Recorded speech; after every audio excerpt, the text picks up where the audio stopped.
Actually, I've just called them for cloud. Hello.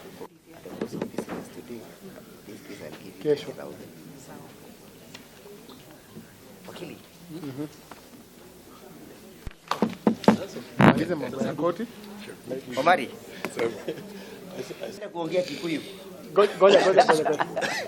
But have you seen what Abby is saying? Forget about happy. Sasa Politics of happy imeisha. sisi tunaenda kesho kwa Mbati. Yes. Sisi tunasema zote za Kema zinaenda kwa Theguri. That is right. Wakisi ni 1%.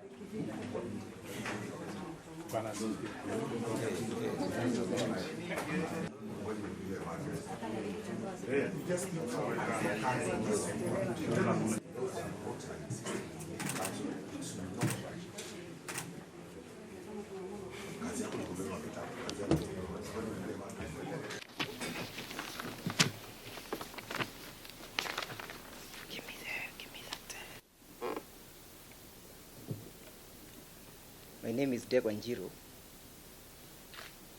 I appear alongside Mr. Omari, Good morning, Your Honor, and I'm present. Council President, Mr. Mwenda Njage, Council President, Mr. Ngatia, Council Mwenda is present, I'm present, Your Honor. Mr. Ngatia, Good morning, Your Honor. Good morning, Your Honor. and Mr. Shadrach Wamboi. Good morning, Your Honor. I am present. Thank you. This notice of motion, dated 2nd February 2024, is brought pursuant to Article 89(1), 1G, and H of the Constitution, and Section 2. Criminal Procedure Code. Your Honor, the applicant in this motion seeks orders to have the respondent detained for 4 days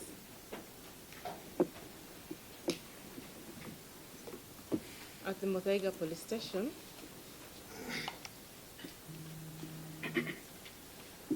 and the said notice of motion is supported by an affidavit sworn by one Corporal Bernard Gikandi, number 67343,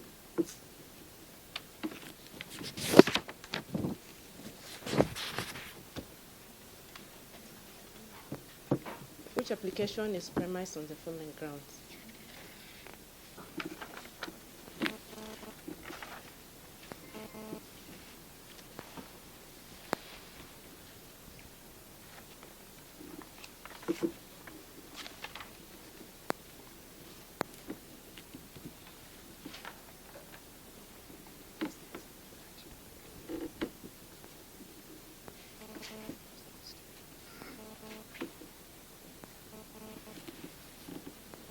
Your Honor, the respondent and companies associated to him, to wit, Ekeza SACCO Society Limited, Gakuyo Real Estate, and Gakuyo Investors Club, is under active investigations by the applicant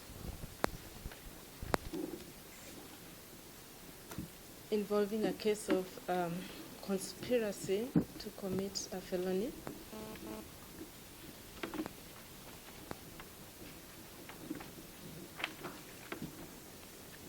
to wit, obtaining money by false pretenses,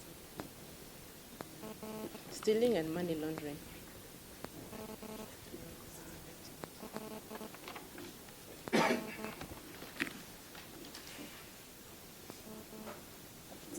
Your Honors, the investigations involves over Kenya shillings 1 billion which was allegedly obtained from unsuspecting Kenyans,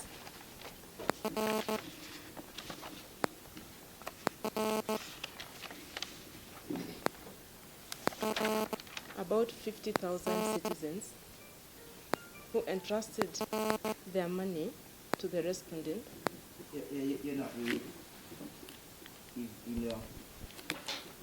As the prosecutor proceeds to urge her application, we have had her testify to the affidavit that has been sworn by one Bernard Gekandi. And we are wondering in what capacity the prosecutor can attest. And therefore, if whatever she's submitting on, Your Honor, is going to go on record, it will be prejudicial to the defense, in the sense that we will not have the opportunity of testing the veracity of the averments that the prosecutor is making from the bar. And we are therefore objecting to that line of submissions, because this will fly over the face of a fair trial. The prosecutor is testifying as though she is a deponent of the affidavit. That application for the objection will be addressed by my learned friends. Mr. Marinate, say something else, and that's whoever has something to say.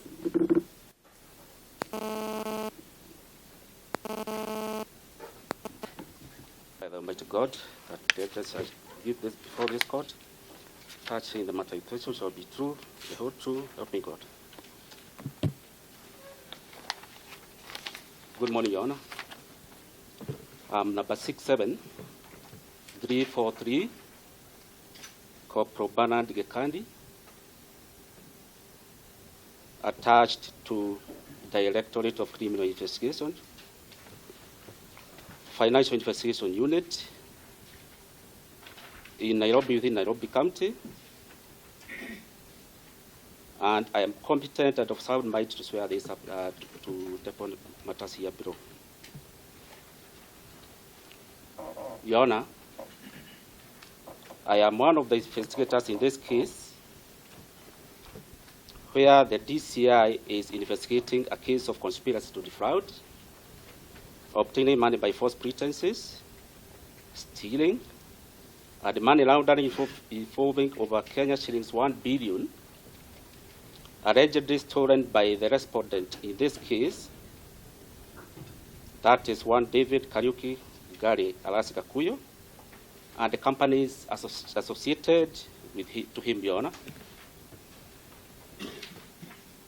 Your Honor, the investigations are at advanced stage, and the respondent is likely to be charged in several cases involving over 50,000 victims spread across the Republic of Kenya.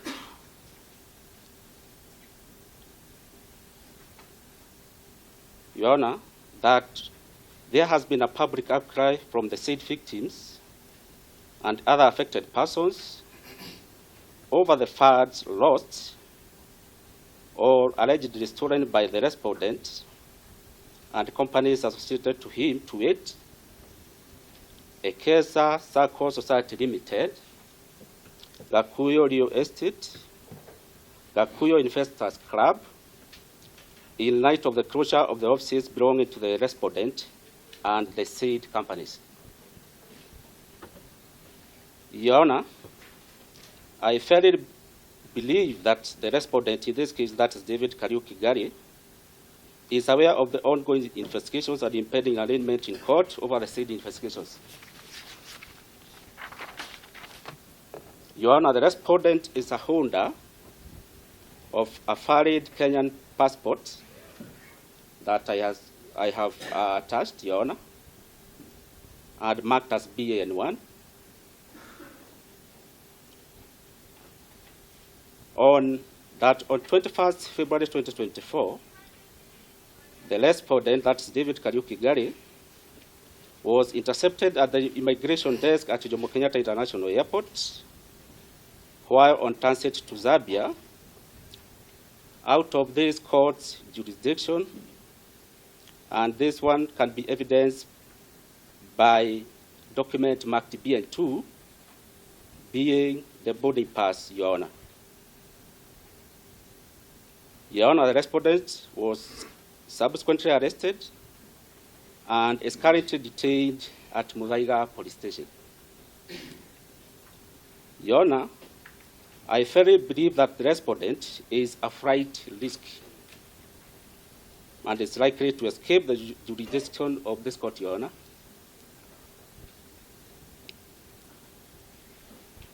I firmly believe that the respondent is likely to interfere with the ongoing investigations, including contacting critical witnesses and concealing material documents necessary and relevant to the investigations, Your Honor.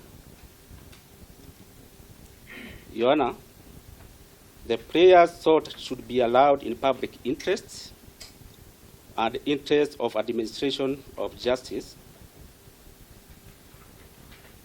that this honorable court has jurisdiction to issue orders sought by the applicant, in this case, the Republic through Directorate of Criminal Investigations, in this application, Your Honor. Your Honor, I swear this affidavit in support of the application. Your Honor, what I have deponed is true to the best of my knowledge, save for what is deponed on information and brief sources of which I have disclosed. Your Honor, I have annexed my affidavit, of which I have appended my signature, as a proof that these are the contents that I would like the court to listen, Your Honor.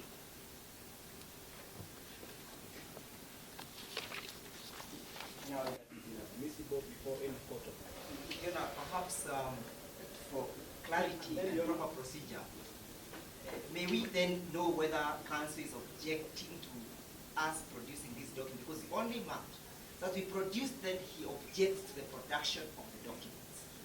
Noting that, Your Honor, even in the application, what they have given us is an extract of the passport. So that then, Your Honor, we are able to substantively make submissions to the admissibility of a document. Because all what you present before this court is a document marked DMFI. It's the only document that can allow him to leave the country. It is with the police. We urge that passport be deposited in court.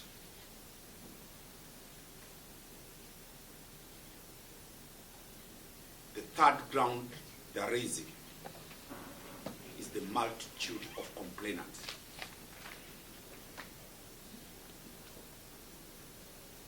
To the tune of 50,000. The court has powers to impose conditions on the respondent. And those conditions, if not complied with, the court is clothed with serious teeth to bite. And it can order, if at all he'll be charged, he stays behind bars until the trial is over.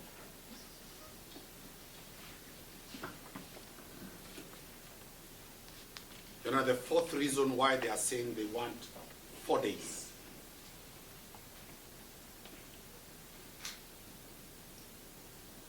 They have not disclosed that fourth reason at all. It's not there. You know, it's my humble prayer that you grant the respondent conditional release, either by bail, so that he complies with the conditions of this court.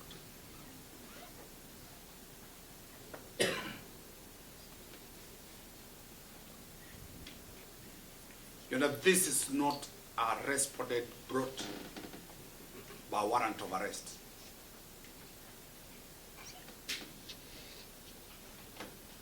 This is not a respondent that the police have produced police summons that were telling him, come to the DCI, and he never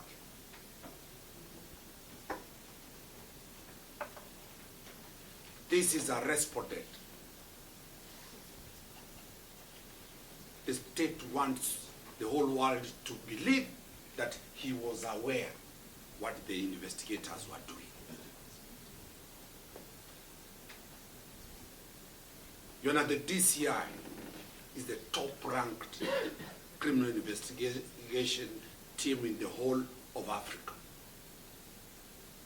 They are now admitting that their investigations are easily available to this one Pastor Gakuyo. It's not true.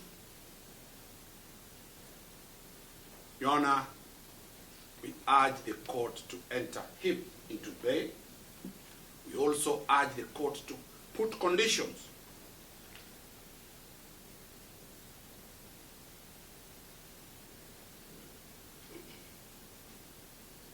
very critical. They are claiming he was aware that they were going to arrest him, which means the charge sheet was ready. Because if they were going to arrest him, the DPP could have approved the charge sheet. Then today they would have brought a charge sheet before this court. By conduct of the state, the DPP might have rejected to approve the charge sheet today in the morning.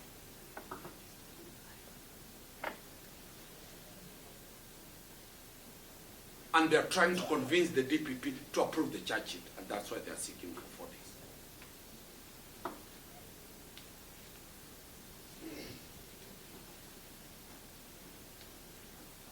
Your Honor, as I've said, this is a person of status in this country.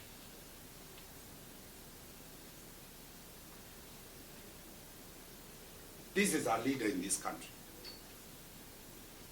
Give him conditions. He can't be reporting after 6 hours to the police station.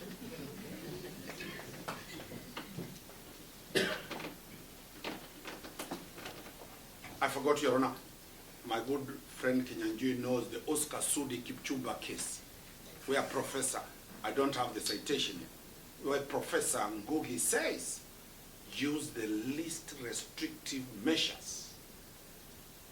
Is detaining him for 4 days the less restrictive order? You know, I find that it is the most draconian aspect of the state's police powers.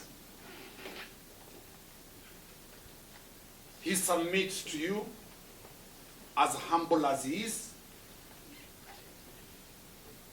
that release him to go home.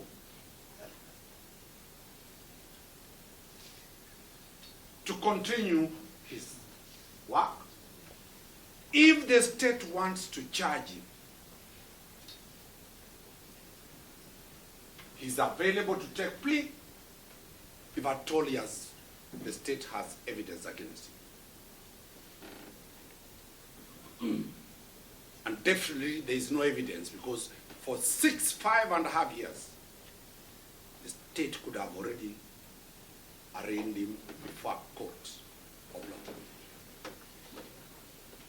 You know, I humbly plead on behalf of Bishop that we let him go back home. The trip to Zambia is already cancelled. Spell out serious conditions. My good brother Kinyanjui knows the battle in the Obado governors matter. Your Honor, I am now struggling to No. I have no authorities. No, not even that. Your Honor, I'm struggling to follow what my learned friend is saying. And also, again rejoin them.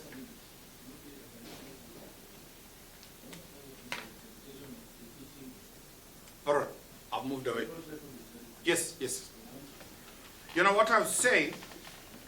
That this person should not be discriminated just because he's a religious leader. Senior government officers, governors, name them, they have been released on cash bail. And all the witnesses are employees of the county.